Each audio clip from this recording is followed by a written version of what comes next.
New details tonight in a horrific discovery of a Thibodeau girl found severely burned, shot, and molested, police say, by her own family members. April 20th, 2024. A horrifying discovery is made after a reckless car crash in Baytown, Texas. First responders expect a routine accident, but what they find is far from routine. A girl, barely 15, lies crumpled on the pavement, her skin scorched, her breath shallow, her body riddled with bullets. Shot in the chest, shot in the face. Third and fourth degree burns covering over 30% of her body. Her wounds, untreated for weeks. Her pain, unimaginable. The only thing more terrifying than her injuries is the story she cannot yet tell. In all my years, I have never seen anything like this. Who did this to her? And why? Authorities quickly take two people into custody, a man and a woman, a couple, the very people who should have been her protectors, the very people she should have been able to trust. As the investigation unfolds, the details will become almost too much to comprehend. Months of torment, beatings, starvation, agony, and still, even as she lay dying in that wrecked car, there were secrets left untold. But this isn't just one case. This isn't just one victim. This is a chilling reminder of a horrifying reality, one that many refuse to believe. According to child abuse reports, nearly 5 children die every day at the hands of those who are supposed to love them. More than 600,000 cases of child abuse are reported in the United States each year, and countless others go unnoticed. Right now, as you listen to this, there are children in unimaginable pain, hidden behind the very doors we pass by every day. Could this be happening in your neighborhood? Could it be happening right now to someone you know?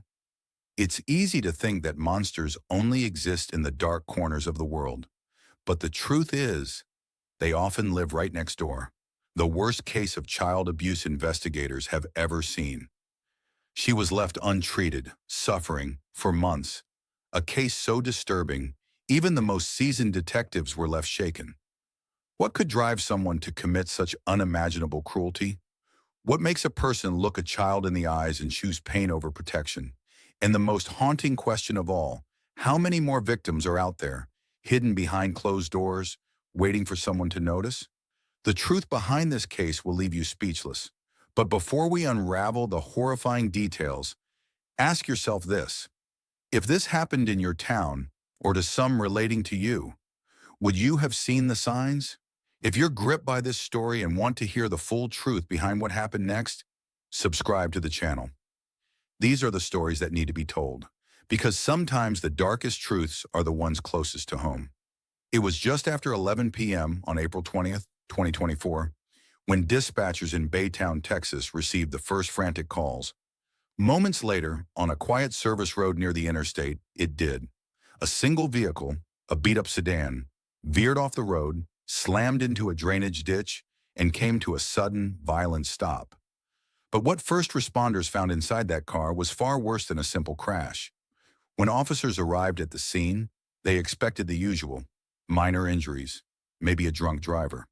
But as they peered into the shattered windows of the car, they froze. In the back seat was a teenage girl, barely conscious, her body slumped awkwardly against the door. Her skin was charred and peeling, covered in 3rd and 4th degree burns. Her clothes were soaked with blood, and her face was swollen and disfigured from what appeared to be multiple gunshot wounds. One to the chest, another directly to the face.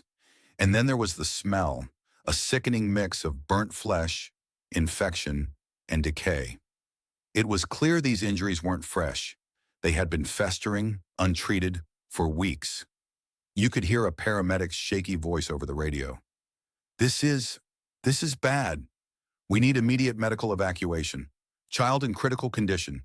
Multiple GSWs and severe burns. But the nightmare didn't end there. In the front seats were 2 adults. Latonya Harris, 40 years old. Terrence Washington, 41. Both appeared disoriented but unharmed, a stark contrast to the girl barely clinging to life in the back seat. "You're under arrest. Step out of the vehicle now." As officers pulled them from the car, their behavior raised immediate red flags. They were nervous but not panicked. Neither asked about the girl in the back seat. Neither showed concern. And then, officers made another chilling discovery. Huddled in the far corner of the back seat was another girl, a 10-year-old, wide-eyed and trembling. Unlike the older girl, she was physically unharmed. But her eyes told another story: fear, trauma, silence. She wouldn't speak at the scene, but when she finally did, her words would reveal the unimaginable truth behind what had happened. The lead paramedic at the scene, a veteran with over 20 years of experience, would later say it was the worst case he had ever seen. The paramedic: "I've seen a lot in my career, but this wasn't just an accident. This wasn't just abuse. This was deliberate. Someone wanted that girl to suffer, and they didn't stop until they thought she was dead." The girl was rushed to the nearest hospital, her life hanging by a thread. Doctors would later say that it was a miracle she survived the journey. But while medical teams fought to save her, investigators began piecing together the horror that had unfolded long before that crash. But who were these people? And how did a 15-year-old girl end up in this unimaginable state? Investigators were about to uncover something truly horrific, something far worse than they ever anticipated. The answers lay in the bloodied past of Latonya Harris and Terrence Washington, and the truth would be more disturbing than anyone could imagine. Then detectives discovered something that made their blood run cold. The moment Latonya Harris and Terrence Washington were taken into custody, investigators knew this was no ordinary case. A girl barely alive, burned beyond recognition, riddled with bullets, and left to suffer for weeks. This wasn't just violence. This was systematic torture. But the question remained: why? What could drive someone to such unrelenting cruelty? And how had it gone unnoticed for so long? Inside the interrogation room, under the harsh fluorescent lights, Washington sat first, his hands shackled to the metal table, his gaze darting nervously around the room. His breathing was shallow, beads of sweat forming at his temple. Finally, he spoke. "It was an accident," he mumbled. "The gun, it just went off." The detectives exchanged a glance. They had seen this before. The first lie. An accident? That's what he wanted them to believe? But nothing about this girl's injuries, the burns, the scars, the untreated bullet wounds, suggested a single moment of carelessness. This was intentional, deliberate, calculated. Detectives leaned in. An accident? Then explain the burns. Washington shifted in his seat. That was Harris," he said quickly, throwing his girlfriend under the bus. "She did that. She said the girl was lying about me, that she needed to be punished." The officers watched him closely, a convenient excuse, shifting the blame. But even if Harris had played her role in this brutality, Washington was far from innocent. He had confessed to sexually abusing the girl for months, and that wasn't all. He had admitted to shooting her twice. The first time, he said, it was an argument. "I was holding the gun, and it just went off." But the second time, he had no explanation. 2 gunshots. The victim had survived both. Neither wound had ever been treated. Detectives knew they were being fed half-truths, but every small admission was another step toward unraveling the full story. "Okay," a detective said, his voice even. "Let's talk about the house." The atmosphere in the room shifted. Washington stiffened. Harris, who sat in a separate room, flinched at the mention of it. Because if there were still any doubts about what kind of evil had taken place, they would soon be erased. The search of their home in Thibodaux would provide more answers than either suspect was willing to give. And what the investigators found inside was the kind of horror that even the most seasoned detectives struggled to process. The air inside was thick, a suffocating mix of decay and something foul. The first thing they noticed was the smell. Not just the unmistakable stench of infection, but something worse, something rotting. As officers moved deeper into the house, the evidence of cruelty was everywhere. Bloodstains smeared the walls, some old, faded to a dull brown. Others were fresh. In one of the rooms, the mattress was gone. Instead, there were only burn marks on the floor, the place where, investigators would later learn, the girl had been set on fire. One of the forensic specialists took a deep breath before opening a closet door. Inside, something glistened under the light of the flashlight, a plastic container. When the officer knelt down, a putrid wave of infection and decay hit his nose. He turned his head, trying not to retch, before finally looking inside. And there it was, a collection of bloodied rags and bandages, soaked through, some stiff with age, pieces of burned skin melted into the fabric. This was how they had treated her wounds. No hospitals, no doctors, just rubbing alcohol and old rags. This wasn't just abuse. This wasn't just neglect. This was torture. And the worst part? They hadn't even tried to hide it. It had all been sitting there, right inside the house, the scene of unimaginable suffering, waiting to be uncovered. Back in the interrogation room, detectives confronted Washington with the findings. We found the blood, the rags, the burn stains. We know what you did. For the first time, he had nothing to say, because at this point, the house spoke for itself. But it wasn't just forensic evidence that sealed their fate. It was the testimony of the 10-year-old girl, the one who had been in the car, the one who had witnessed it all. I woke up, and she was on fire. Detectives leaned in. Who was the girl? She was screaming. A pause. Who did this to her? Latonya. She poured something on her. Then she lit it. And then what happened? She was crying, and she said she was sorry. She was sorry for what happened. But Latonya just watched. The room fell completely still, because now there were no more excuses, no more lies. This wasn't just an accident. This wasn't just abuse. And that's when detectives learned the truth. This wasn't just a random act of violence. This was a house of horrors. Shocking, right? But we're just getting started. Hit that subscribe button to follow this investigation as it unfolds. You won't believe what investigators uncover next. At first, Washington stuck to his story. It was an accident, he repeated, his voice hollow. The gun, it just went off. But then as detectives began pressing harder, he changed his story. It was Harris. She did it. She's the one who set her on fire. Detectives leaned in. She blamed the girl. For what I did, he continued, eyes darting between the officers. She wanted to punish her. She thought she deserved it. For the first time, Washington had admitted to his abuse of the girl. Months of torment that left permanent scars, both visible and unseen. But now he wanted them to believe he had no part in the final acts of cruelty. She did it, he said again, his voice barely a whisper. Harris poured the alcohol. Harris lit the fire. Harris had her own version of events, and it was nothing like Washington's. He's lying, she scoffed. He did everything. I tried to stop him, but her words lacked conviction. Her demeanor was cold, detached. No tears, no remorse. Just calculated silence. Detectives studied her. Was she telling the truth? Or was she simply just as guilty? Just as monstrous? Who were these people? To understand what happened, investigators had to understand who Harris and Washington really were. Psychologists studied their behavior, their responses, their pasts. And what they found was deeply disturbing. Terrence Washington, a manipulative predator. He had a history of dominating and controlling those around him. Though he had no prior convictions, there were whispers, people from his past who later spoke about his unsettling nature, his obsession with power. Men like Washington thrive on control. They don't just harm others. They manipulate them, twist reality, until the victim begins to question their own existence. He had groomed the girl for months. He had isolated her. He had made her believe that she was nothing more than an object to be used, discarded, and destroyed.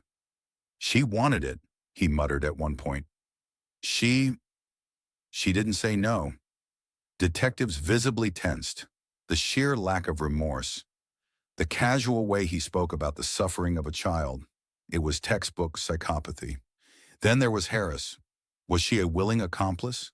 Or had she been a victim of Washington's manipulation? Her past was complicated, but did a tragic history excuse the unspeakable things she had done? Many people experience hardship. Many people experience abuse, but they don't all turn into monsters. The fact is, Harris made a choice, and that choice was to stand by as a child was tortured. She had not only enabled the abuse, she had participated in it. She laughed when she burned her. She laughed. A mother figure, a caregiver, a woman who should have protected the girl. Instead, she became one of her greatest nightmares. Authorities are calling this one of the most disturbing cases of child abuse and torture they have ever seen. A case so depraved, so inhumane, that even seasoned investigators are struggling to process it. Unfortunately, this wasn't the first case of its kind. From Sylvia Likens in the 1960s, to Gabriel Fernandez in 2013, to countless other victims whose names never made the headlines, this case was part of a disturbing pattern. These cases follow the same horrifying cycle: a vulnerable child, a manipulative predator, an enabler, and a world that doesn't see the signs until it's too late. But why? Why do some people commit such monstrous acts? What is it that separates a regular person from someone capable of this? Was it power? Was it resentment? Was it simply evil? Or was it something deeper, something inside them that had always been waiting to surface? Imagine waking up one morning and realizing someone close to you had been lying all along. What would you do? The truth behind Washington and Harris was worse than anyone could have imagined, because as investigators dug deeper, they realized that this wasn't just a case of abuse. This was something far worse. This case only gets darker.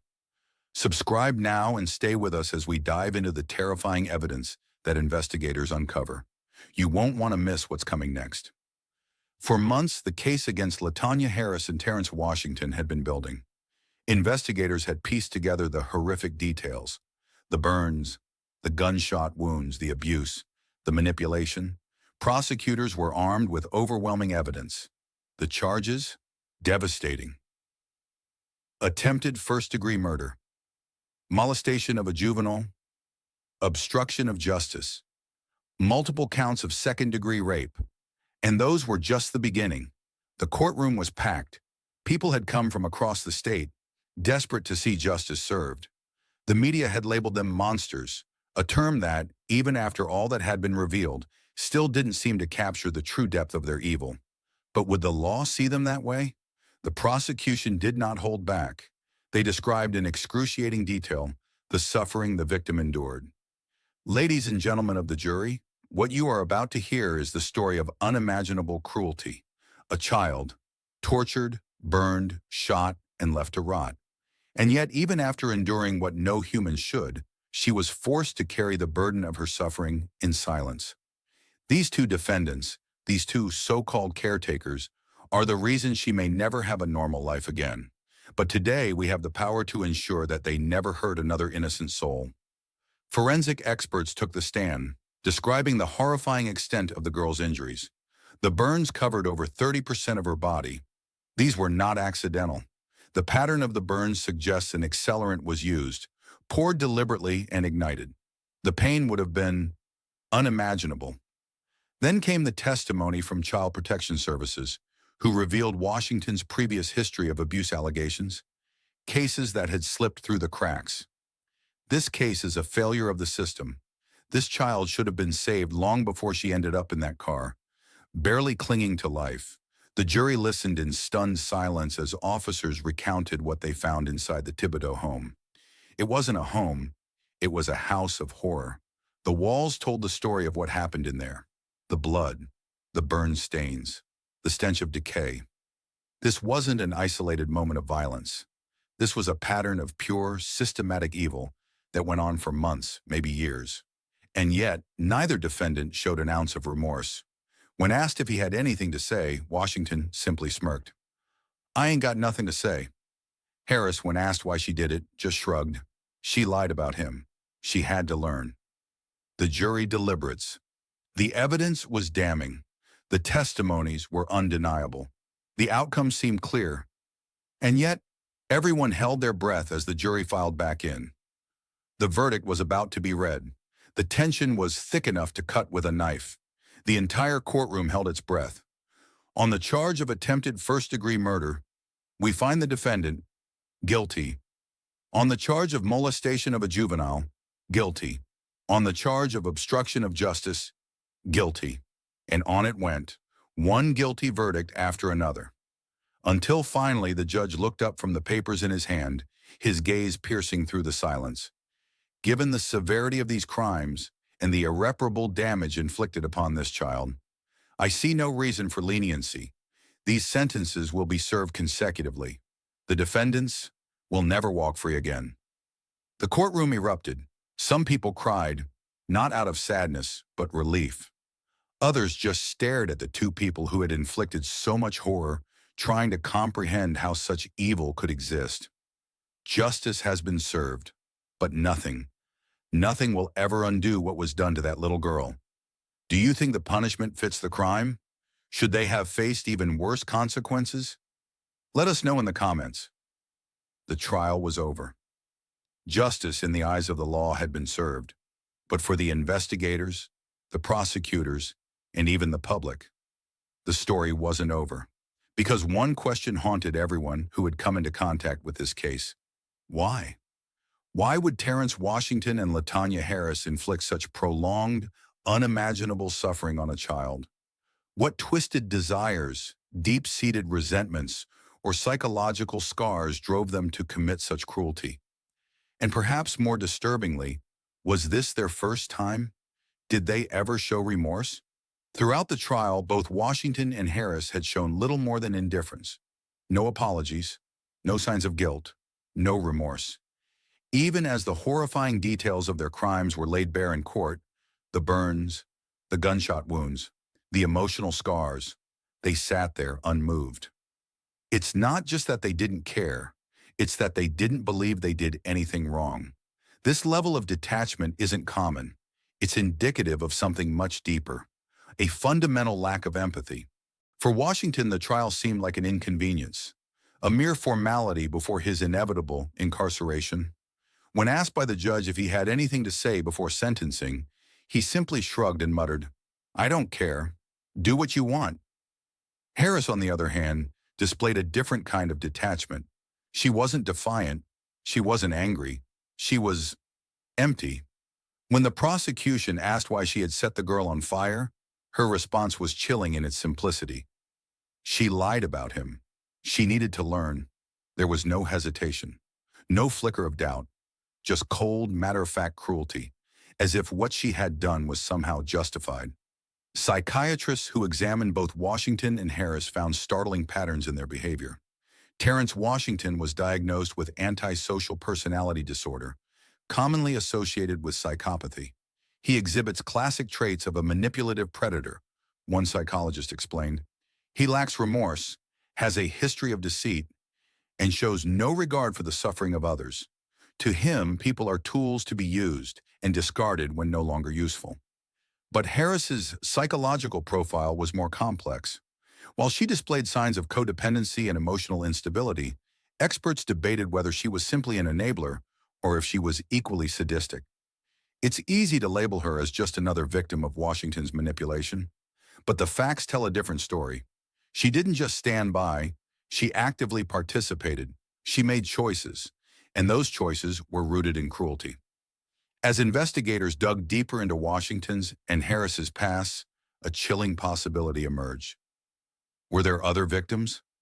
Washington had a history of suspicious relationships with minors, cases that had been reported but never fully pursued due to lack of evidence or witnesses too afraid to testify. There were whispers. People came forward after the fact, saying they'd always suspected something was off about him, but without solid proof, there wasn't much we could do. And then there was Harris. Her past was murky, filled with troubled relationships and instances of unexplained injuries in children she had once cared for. But no one had connected the dots until now. The investigators were left with a haunting realization. This might not have been their first crime. It might have just been the first time they got caught. Even after sentencing, one question remains.